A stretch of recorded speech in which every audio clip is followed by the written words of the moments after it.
What if I told you the people who fail the most are actually the ones who win in the end? And not because they are lucky, they might be, but because they have trained themselves to fail more and to fail faster than anyone else. And I think you know that sometimes success is a numbers game, that you have to try so many times. You will most likely fail, but then just one of those attempts will land you biggest success of your life.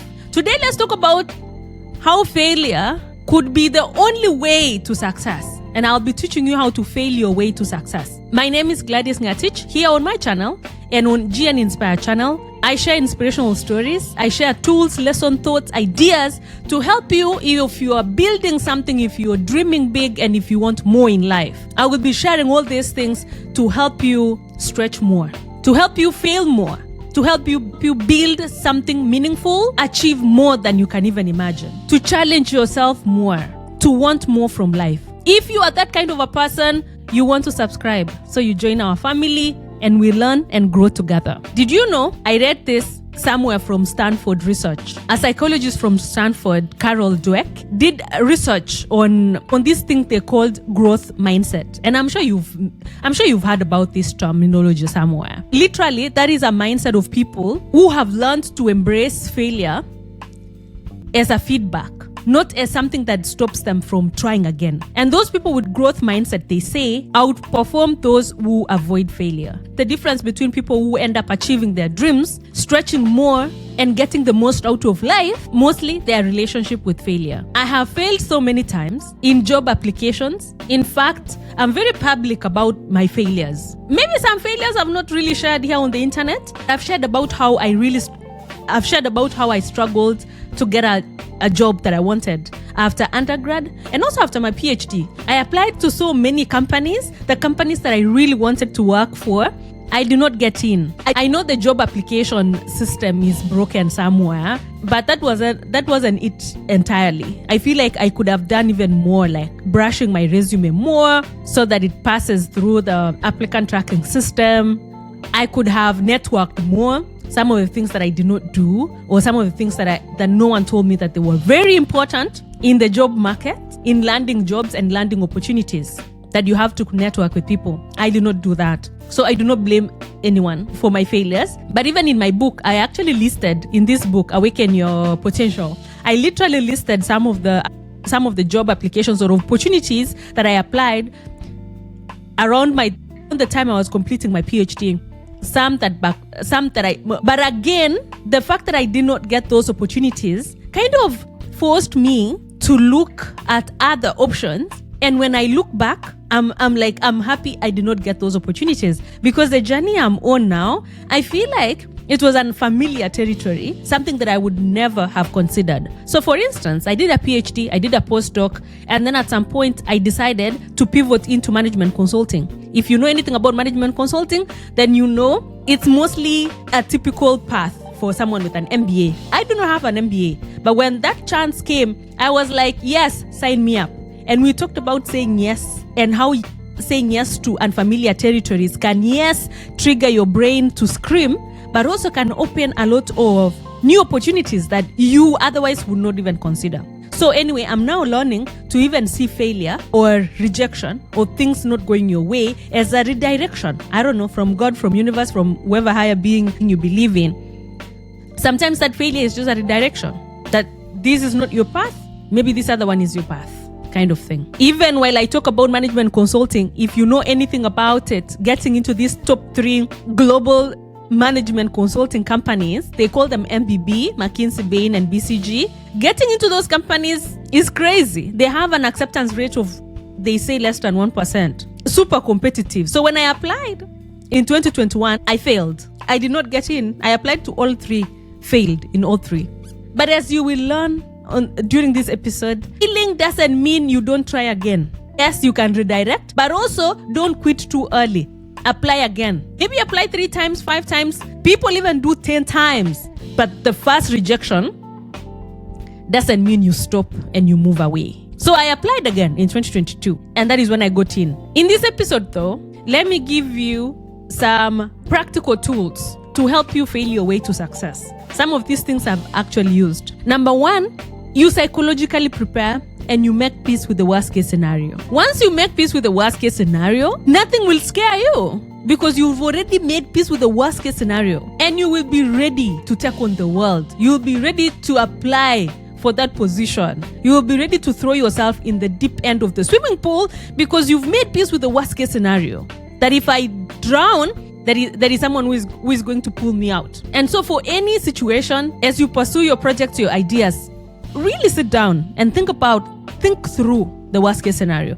Amygdala, part of our brains, were designed to scan for threats and stop us from going into danger. So most of the time, that part of the brain, amygdala, will just be screaming out loud for nothing. Some things that are unfamiliar, but really they are not threats. And so sit down and list all the possible worst case scenarios. The things that your brain is telling you that are worst case scenarios. And you will realize that most of the time the brain is just making up imaginary fires. I've talked about the example where when I said yes to doing a PhD without a master's degree, my worst case scenario was, oh my gosh, I'm going to fail the first year exam. There is this first year exam at the University of Oxford. They called it transfer of status. I think it's still the name. But basically, after 1 year, they take you through an exam and then they do an assessment and decide, is this person ready to do a PhD at Oxford?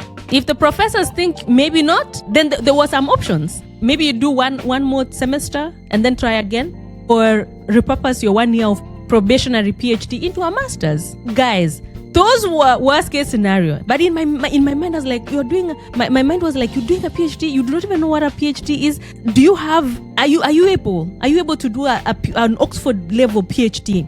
You're going into unfamiliar territory. And my brain was screaming, just say no. But anyway, when I sat down, my worst case scenario was failing that exam. But when you actually think about it, that is not even a worst case scenario, because you will be given an extension to try again, or you get a master's from Oxford. If I was being really honest, those are not like really bad scenarios. So anyway, the first step to accepting more failure is just making peace with that worst case scenario. The worst case scenario might come, might not come. But when it comes, you already made peace with it. You will realize 90% of the time that worst case scenario will not even happen. Number 2, exposure therapy. Fail out loud until it's numb. Fear of rejection or fear of failure is like any other phobia. It shrinks through repeated deliberate exposure.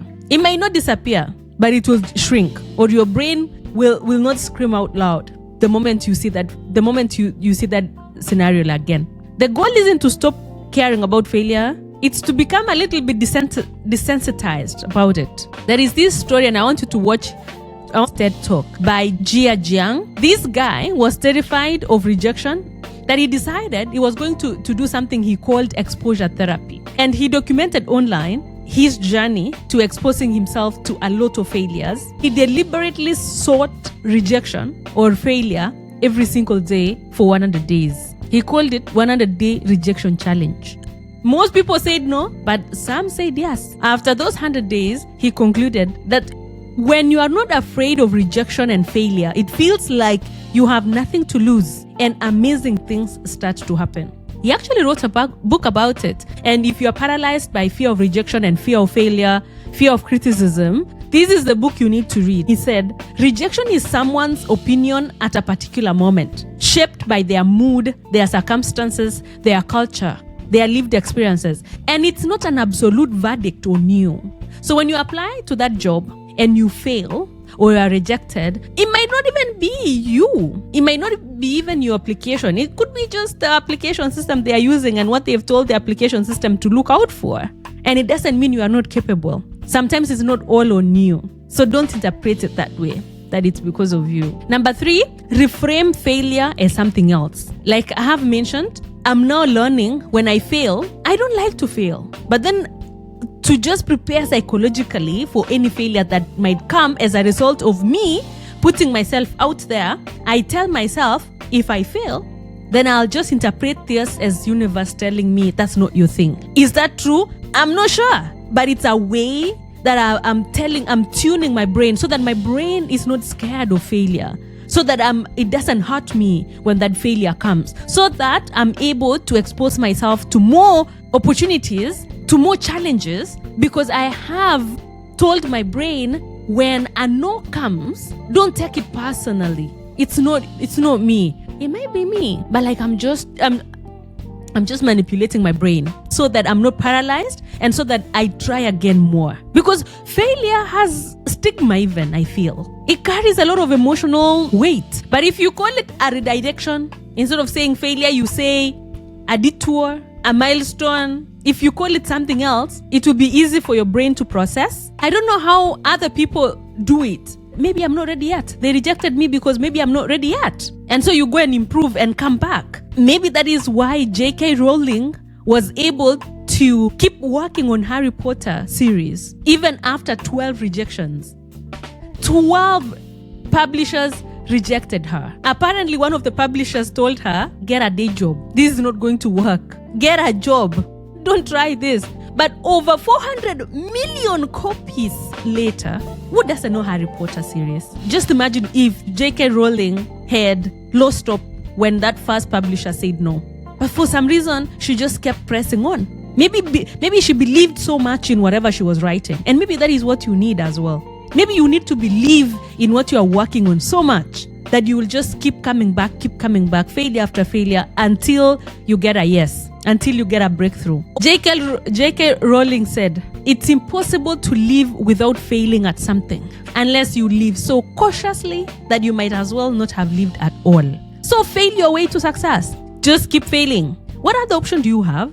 To not try just because you fear failing or you fear rejection? I don't think that is an option. So the rest of this year, I want you to practice making peace with the worst case scenario and then expose yourself deliberately to more failures in life. Repeatedly, desensitize yourself from these rejections and failures, and so that you stop being small and playing small because you fear failing. Apply for that job. Apply for that promotion. Ask for a raise. Ask for partnership. Send that message. Send that email. Apply. If it doesn't work out, it's okay. Repeat. One day, one time, something will surely work out. The only real failure, if you ask me, is never trying. If you like this kind of content, consider subscribing to join our family. Until the next episode, fail your way to success. Goodbye.